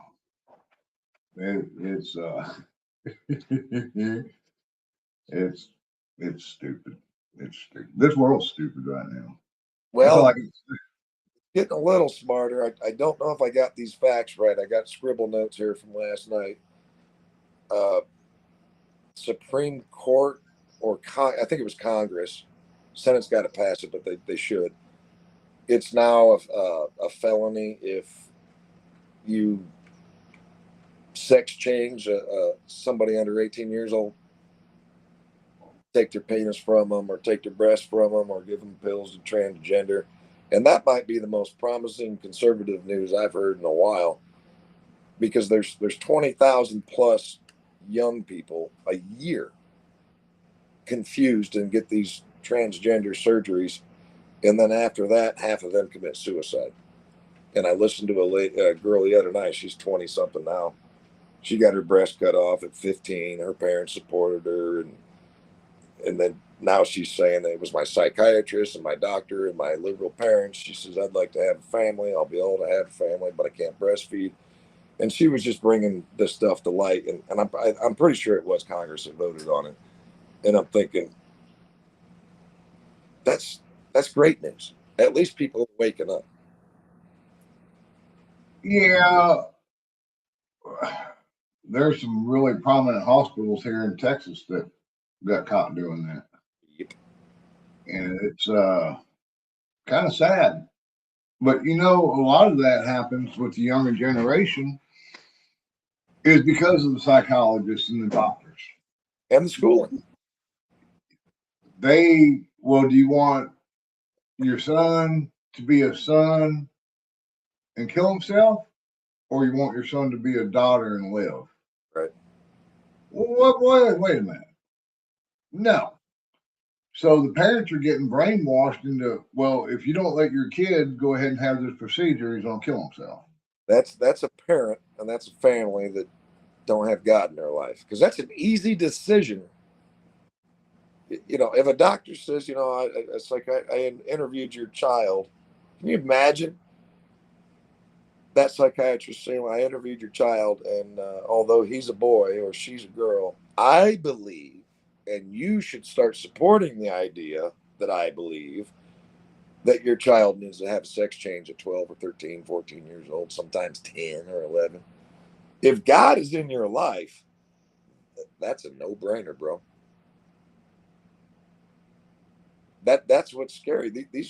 There's probably some parents that fell for this and went, well, the doctor said so. Well, good Lord, you're the parent. But Yep. they actually did. A lot of the parents have come out and said this. Yep. And then they've lost their child 6, 7 years down the road, committing suicide. Well, I thought that wasn't supposed to happen. Well, you listen. You know, it's that's a sad thing. Y'all had a case there in Texas for a married couple, and then she took the kid to California. They were going through a divorce. I think it was a 9-year-old boy. The husband went to California, grabbed the kid, came back to Texas. That lady, the mother, filed shit in California, kidnapping. And the California courts are like, yeah, he kidnapped, and that kid was set up for trials for transgender. Brought that kid back to Texas, and a federal judge in Texas said, not in layman's terms, not verbatim, but pretty much, I don't give a shit what California's saying, but that boy is going to reside with his father, and the divorce will happen here because they were married here, and that child is not going to California and going to get poked and prodded, and you know what I mean? And the man ended up winning, and the woman sitting there, I think it was San Diego, and the news media was supporting her. My son wants to be a girl, and I'm like, you're 9 or 10 year old. Come on, man. That father did exactly what he should have done, and thank God for the strong state of Texas. Well, you can't. I don't think any state you live in, if you're going through a divorce, you cannot just up and leave the state. No, and that's what the Texas federal judge said. Like, listen, you were married here. You can't file for divorce in California. So before we even address the boy situation, you get your divorce here. And once she divorced him in Texas, then Texas overwhelmingly gave him custody of the kid, and they should have. And she just couldn't believe it. She thought, all I have to do is go back to Texas, get divorced, and I'll get custody of my kid. Well, you dumb broad, all this information, everything, your whole storyline is I want a sex change for my child. So the jury in Texas and the judge in Texas is like, wait, well, you're not getting custody. No. That guy had to go to California, and he did some trickery. I don't know the exact story. Kid was in school, mom was at work, and he went and got the kid, and he flew right out of California. And I applaud him. He had to have been scared out of his damn mind. Probably pissed off out of his damn mind. Yeah. I would be more pissed than scared. So. Yeah, I would have asked you or my brothers to go do that for me, because I know what would have happened in transit. Yeah. Oh, yeah. Taxi cab that slowed me down. Ooh. I just, but that's what's crazy. It's like when I took my father-in-law to California when Owen got promoted, and we went out there to watch him get promoted as a Marine. And my father-in-law, being a Midwestern farmer, when he landed in California, San Diego in particular, He was blown away. He's like, "Oh my God, it's real." Oh yeah, it's real. Oh, it's real, real. Weird shit is real. Not everybody in this country farms or goes to work and comes home and prays and takes care of their kids. Some of them do some weird shit. Man, when I graduated boot camp and I got served in California most of my time, went overseas for a while. But I remember my first duty station when I got back. Well, when I went back to Pendleton, we went down into the city. And man, this was in the 80s. I walked into a back alley almost going to a club, and I seen this dude with spiked hair, purple and shit was up. And here I am from South Texas. I never ran this shit before. And I looked at some bitch and I was like, what the hell? What are you? But we could actually had a conversation. And it wasn't a bad one.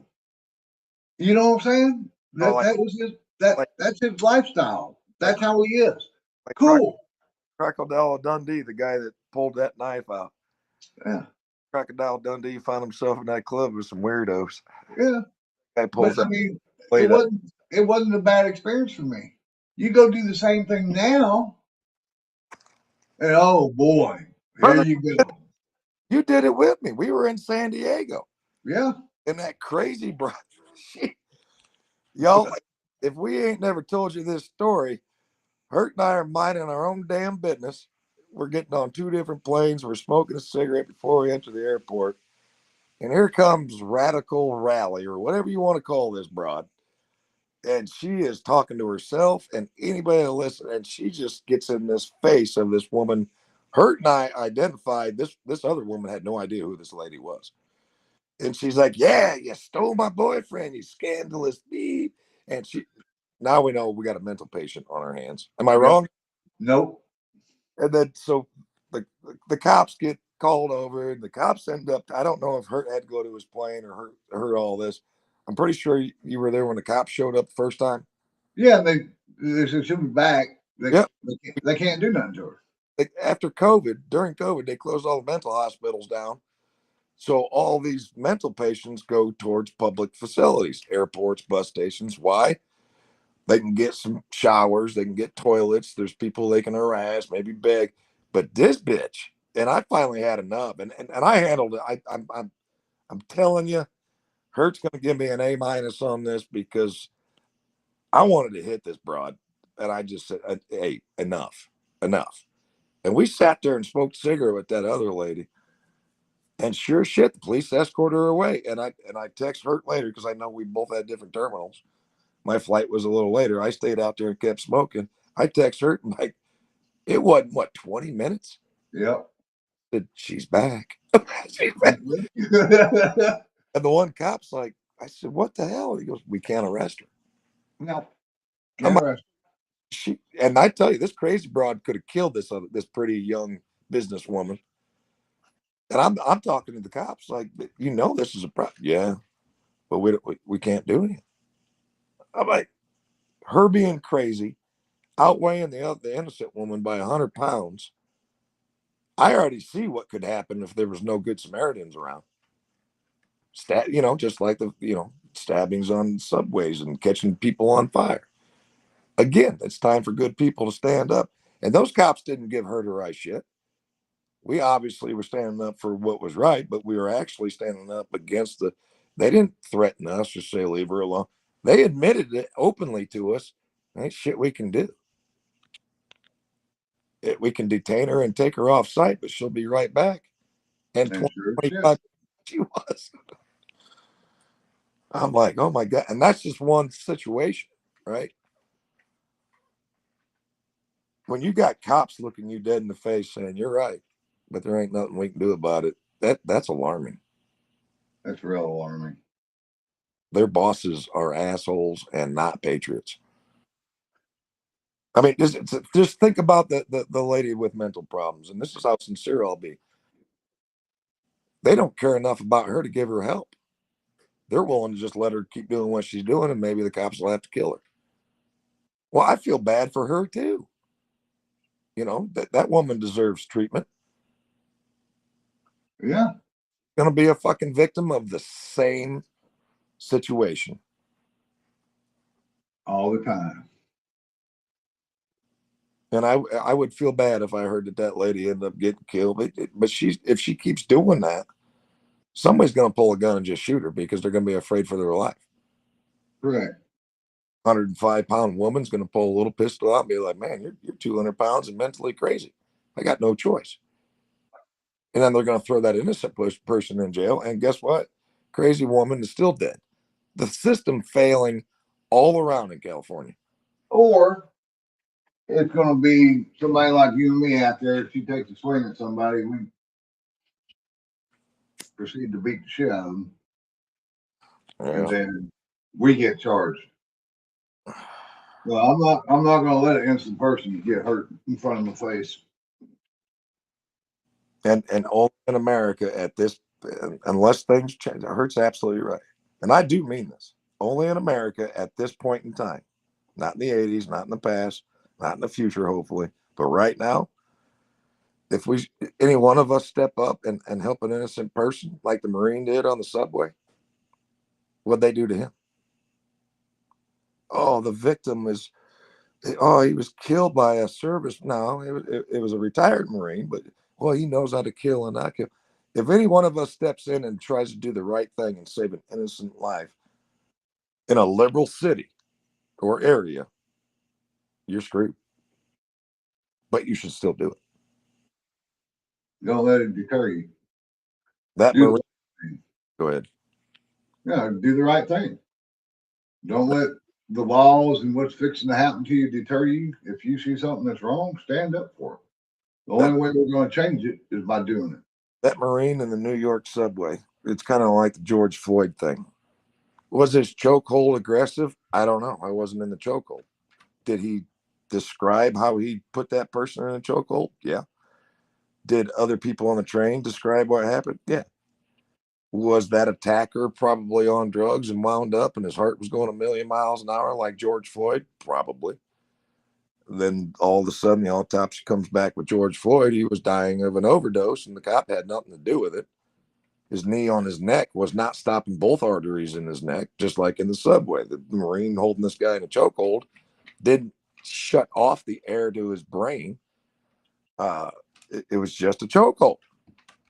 Well, now the Marine needs to be, and what they do, it was a 3-month trial, and God dang, if 4 more jurors thought he was guilty, life. Yeah. And all he did was stand up and say, "Man, there's a bunch of innocent people. One just got killed. I can't let this happen." Liberals put him in jail. Well, to all you liberals listening, Yeah. I sure hope you don't have kids and grandkids that, use the public transit system or fly or ever go out in public or ever do anything around any other people, because if they end up being victims, what would you want Good Samaritans to do? Save your child or your grandchild's life. Think about that when you ostracize a goddamn United States Marine. That's what pissed me off. Right That's away, good. the Marine was a villain. They didn't let a day go by. As soon as it happened, the Marine was a villain. They didn't wait 3 or 4 days to talk about it and get the truth. Oh, he's a Marine. He knows how to kill. He's a villain. Well, 4 or 5 days later, we find out that guy that was the dude on the subway, his parents were millionaires. They gave up on him. I don't know why. Whatever. That's a whole different story. But they gave up. His parents gave up on him. But then they wanted to sue. Right. Yep. You know, that's what I think the funniest thing is. You hear a lot of this stuff going on in the news. Oh, my son and my daughter were so innocent and all that. And then 2 days later, they got a 32-page rap sheet. Yep. No, your kid wasn't a good kid. Call it for what it is. Call it for what it is. The stabbing in California, the student that shouldn't have been at the one stadium but shows up and stabs the guy, stabs the kid, and then the mom takes all the GoFundMe money, buys a house, a car, and she's still standing in front of a microphone because CNN and C-SPAN, everybody lets her do it. They always put the microphone in front of the dumpy. We need more help. We need more help. Bitch, you just bought a $500,000 home and a Mercedes Benz instead of paying the lawyers, and you're trying to convince us after the facts came out, your son did a hate crime on a white kid, stabbed him intentionally, wasn't supposed to be there. You embezzled the money. The facts are out, and you still have the balls to stand here and say, racism, racism. And she had lawyers and politicians standing right next to her going, she's absolutely right. That white kid provoked it. And when they say that, they mean he deserved it. That's what pisses me off. Yes. He could have called him any name in the book. That doesn't, that They might, don't give you the right to kill somebody. it's not provocation. No, sir. You're 20 miles away. You go to the wrong stadium. You accidentally show up, accidentally sit in his area where you're not supposed to be. You accidentally stab him. Your mom accidentally takes all the GoFundMe money that was going to defend you to buy a mansion and a car and a suit for your daddy and a dress for her and beg the rest of the black community for more money and then tell the rest of the country white supremacy. The white kid died. So what the fuck? And CNN's like, this is a story. We need to. It's a story. It's big news. It's big news. Well, that's media. I mean, come on, man. I mean, Chicago, black on black crime. All the cops that kill white people, Hispanic people, never in the news. Let a white cop kill somebody, and it's everywhere. Hang them from the highest tree. I mean, give me a break. You know, I mean, is there sometimes it goes, oh, yes, nobody's perfect. You took But judge, it goes bad on both sides every now and again. correct. And you got 1% of cops that are bad, probably. And so you judge all law enforcement bad Correct. because 1%? Well, that's like saying, well, hell, Hispanics, 1% are bad. We're going to hate all Hispanics. We're going to hate all blacks because of no. But Jeffrey, they do. was a gay LGBT. This is my funniest metaphor simile, and I can already see you smirking. Jeffrey Dahmer was white as all get out, but he was a member of the LGBTQRS community, and he ate motherfuckers. Yep. So, white supremacist, or is he mentally ill?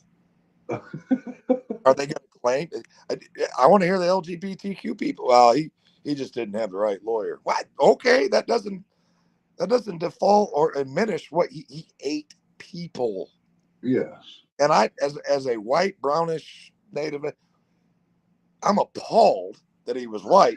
But y'all got some explaining to do because one of your own being LGBT don't make you a monster. John Wayne Gacy, another white man, LGBTQRS, dressed up as a creepy clown. Everybody knows, Hurt knows, I hate clowns. But he was a white man. Was he white or was he LGBTQRS? Well, it depends on it hurts or helps my situation. That's what they do. Correct. That's what they do. Correct. Every white person in America will say John Wayne Gacy and Jeffrey Dahmer were crazy. Yeah. I want to hear the LGBT people say the same thing. They won't because it sets a precedent where maybe that hurts another case down the road. Because they're cowards. They're always thinking about down the road. They're thinking political. They're thinking conspiracies. Just call it for what it is. He's crazy. He was crazy. You're gonna eat human people. Yeah, you're gonna eat people. Human flesh, and you're gonna eat it. No, you're crazy. You're crazy. Eat them. I can't do it. Aborigines in Australia, parts of Africa, and parts of South America that are darker skinned than me still eat people. Yeah. Is that racism? Take your white ass down there, cameraman, CNN crew. Interview them cocksuckers. When they eat you, I sure hope you don't come back and say, well, they just didn't understand Western civilization. They don't care. I think they eat the weak. I think that's who they eat. I think they eat the weak. I tell you what, John Wayne Gacy and Jeffrey Dahmer didn't kill me. Mm-mm. Whoever kills me is going to be God, cancer, or a tough son bitch. But it ain't going to be some weirdo from that community that wants to eat No. after they penetrate me. Because one of two things certainly ain't happening. Might eat me because you got the best of me, but you ain't penetrating shit. That's right. Oh God. Rabbit holes, man. I guarantee Army's watching this going, well, y'all did it again. You covered 6 different topics and Philly went off. Oh yeah. That's all right. That's what we do here. Yeah, we just talk. We beat up Republicans and Democrats. Hey, if you're weird, we're going to beat you up. Yeah, we're gonna beat you up. We're racist. We're racist. If you ain't like us, we don't like. That's what they're going to say, Hurt. I know it, but I don't care. I mean, sorry, I was in the military. Everybody bleeds red. There ain't a racist bone in my body. If I like you, I like you. If I don't like you, I don't like you. Yeah. It has nothing to do with your color. It has to do with you as a person. I like color. I'm like who is the gosh darn the artist that we all watched when we were drunk or hungover or whatever late at night. Pretty Little Cloud. Pretty Little Cloud. We'll just paint one here. Got the white guy with an afro. Oh yeah, yeah, the painter, yeah. All colors. I love. And I'll even go back to the guy that was on damn it, talk show. Oprah got him, Dr. Phil. Yeah. There was a bunch of folks on there with dreadlocks and shit, and he interviewed somebody over the camp. He was off site, and he goes, "Listen, I don't hate people." And this dude sounded like you and me. He's like, "But what? You got a bunch of people up there on stage demanding reparations, and saying white people suck." And he goes, "But they all got dreadlocks. But dreadlocks started in Nordic times with Vikings. So if we're talking about stealing culture," and I'm like, "Damn." And Dr. Phil just kind of looked over his glasses like I am now, like, "Is that true?" And everybody on the panel was like, I don't know. I don't know. But we thought dreadlocks came from Africa. No, from Norway, from Vikings. And this dude laid it out. He goes, so everybody just stopped. And the audience gave him a round of applause. And this was like sitting on the toilet, shit reading shit. And I'm like, holy smokes, this guy just made one of the greatest findings of all time. Dreadlocks started with Vikings. Mm-hmm. And his follow-up was, so quit stealing culture. Quit stealing culture. Because like, look, and rappers got at that time were being, these black people were like, oh, these rappers are wearing dreadlocks. And this dude said, well, it came from their heritage. Well, look at the sagging with the pants. Boy, don't get me started. That shit. No. That was advertisement, wasn't it, Hurt? Damn right it was advertising. If you sagged in prison, that meant open for bid. And that's where it started at. And all these guys think it's just a fashion. No. Dr. Dre and 50 Cent had a YouTube. I want to say it was Joe Rogan. It may not have been. So, whatever. And they made some jokes that was a topic for about 5 minutes. For like, and they're saying, and this ain't my words, so you call me Ray. Tell all my niggas out there, when you're sagging, pull that shit up. Get yourself an Armani $400 belt. Pull that shit up, because sagging means you open for business, faggot. And I'm like, damn, they can speak like that, but I can't. But that's but that's absolute truth. It is. It is the truth. And then all of a sudden you see it spread across trailer courts, cities, all around the country, where sagging means you're tough. You know what? I knocked the dude out one night. He should have beat me up, because his pants were halfway down to his knees, and all I did is hit him right in the belly button area and grabbed his pants and dropped him all the way down. And because he was so embarrassed that his pants were around his ankles, he forgot to defend himself. So he went down real quick. Yeah. Walked away from there and told my Uncle Wayne and everybody at the local bar, you know which bar I'm talking about, that dude should have thumped me. But he was so worried about his pants and where had his belt bent up around his belly button snug. I was dead. Dead. But you probably wouldn't have had a problem with him if he was like that. Roger that. You know, I just can't stand it. I think it's It's not a color disrespectful. thing. Everybody, you know, all races got a group of people that sag their pants. Blacks, white, yellow, green, purple. I don't get, you know, Taiwanese, Chinese. There's thugs out there sagging their pants doing that thug walk. And Dr. Dre and Snoop are like, that ain't the Crip walk, motherfucker. The Crip walk is it. And the Crip walk's awesome. I love that little Crip walk dance. It's, when that shit comes up, that's great. But they don't sag their belt below their testicles. Hard to defend yourself when your pants are around your fucking knees and ankles. Tough And guy. I live with the Crips in California. And a lot of people have gangs are gangs, but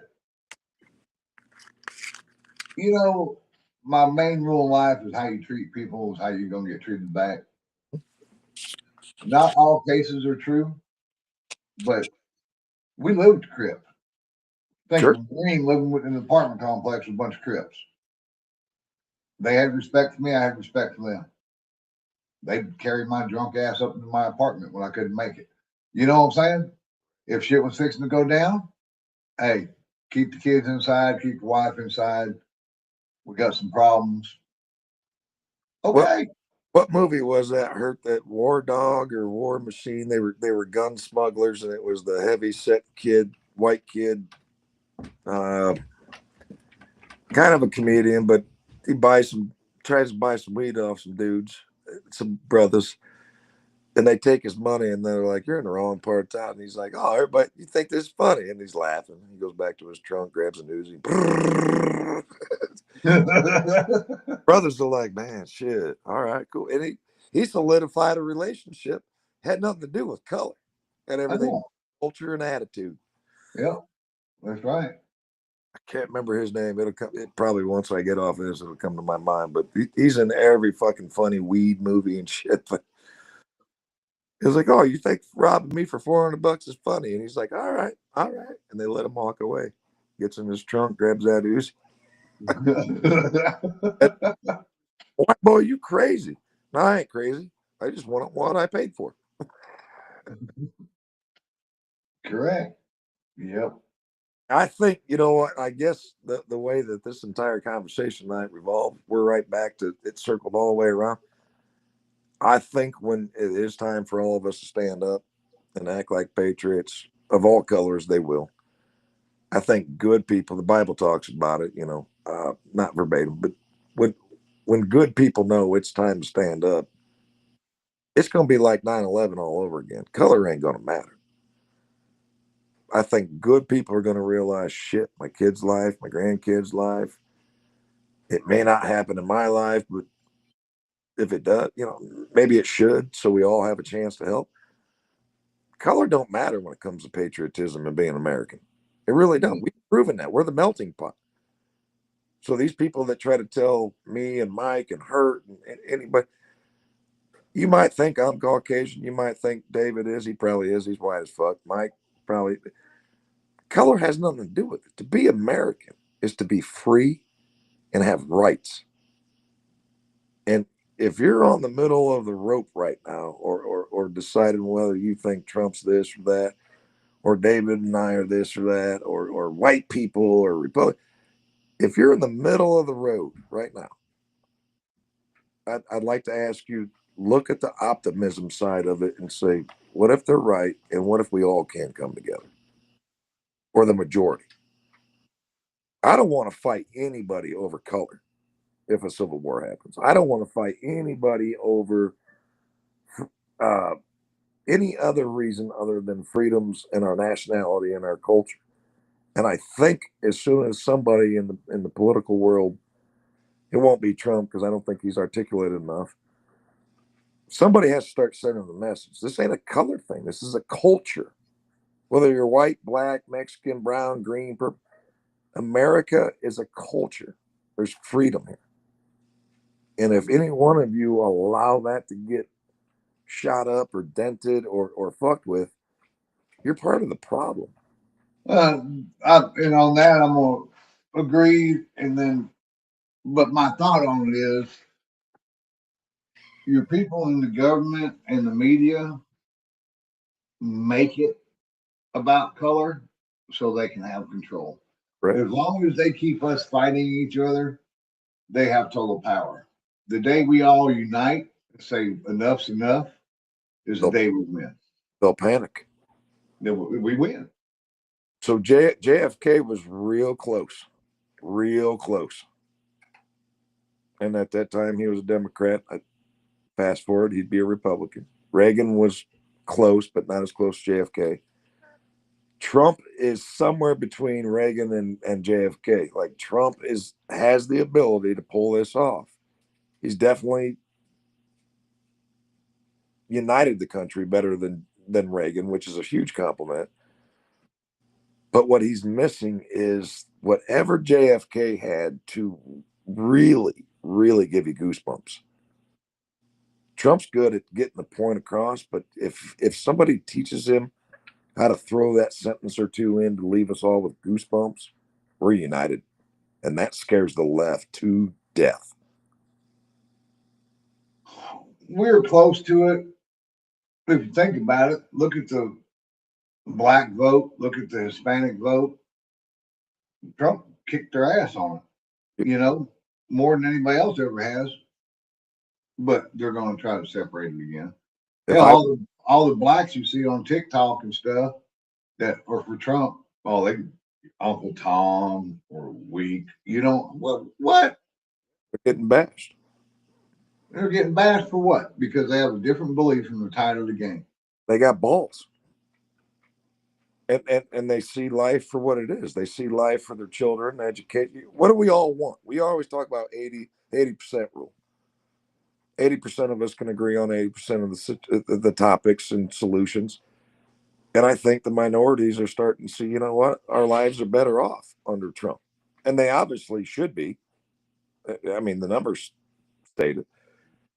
So if you're against Trump right now and you're a minority, I don't know why.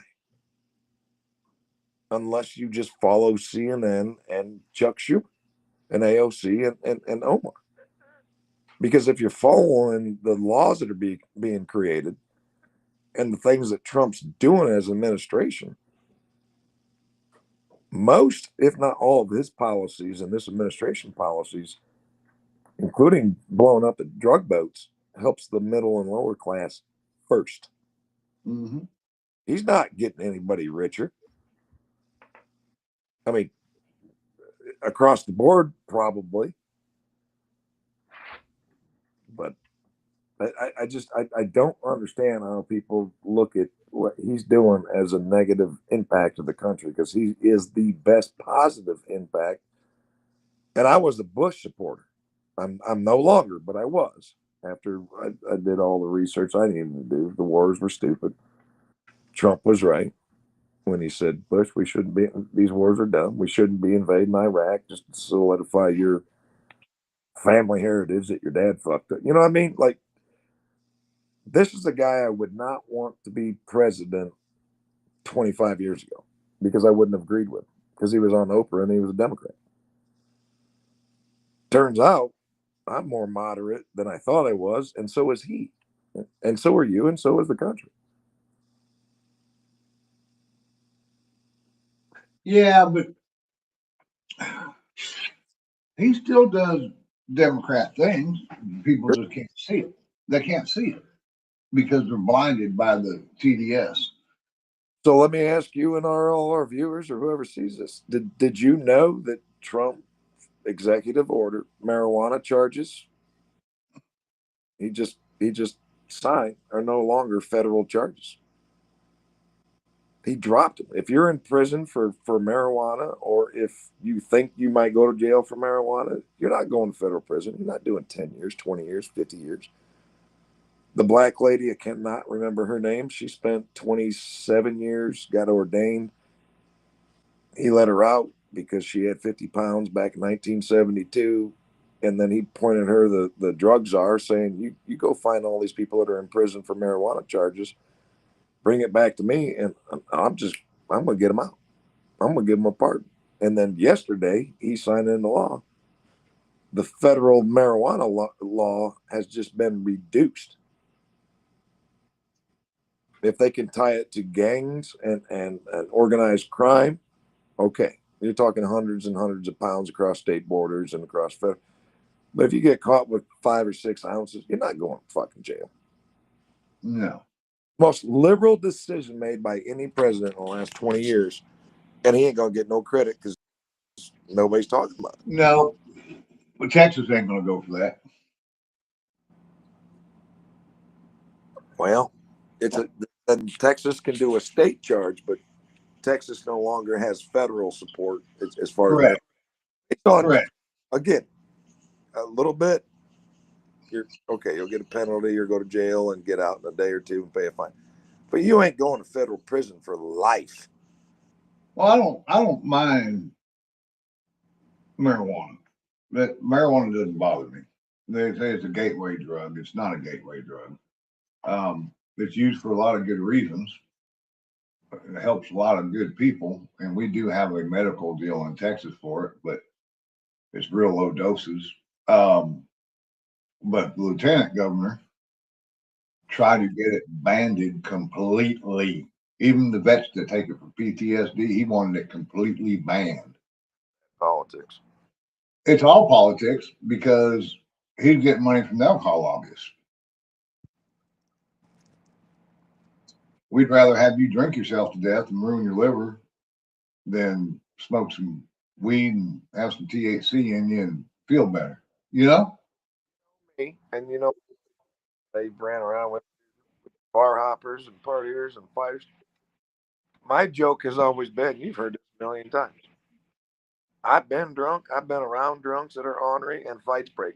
I have never been around a pothead stoned out of his mind in a car next to me or in a bar stool next to me that says, I'm going to run this family off the road or I'm going to get off this bar stool and punch this guy in the face. I have never seen a pothead be violent. Nope. I never have. Right. But by God, I'd rather be with my family, all 7 of us, and driving down the road. Oh, I think your phone just cut out or your computer did. Scott just got disconnected, everybody. Some way, somehow, it happened. Well, it's 6 o'clock my time, 7 his time. Let's give him a minute, see if he comes back in. What Scott's trying to say is how many bars people been to and people get drunk and want to fight. They turn into King Kong when they're drinking. Been around a bunch of people smoking weed, nothing happens. Nothing happens. Everybody's mellow, chilled out, cool. That's all it is. But Texas is real hard on that for some reason. Alcohol lobbyists, imagine, have a lot to do with it. But anyways, covered a lot of stuff tonight. Don't know how good you appreciated it or not, but we needed to speak about some things. There's a couple other things we didn't get to that we really need to. It's important to the country right now. So hopefully we'll do a show in a couple of days.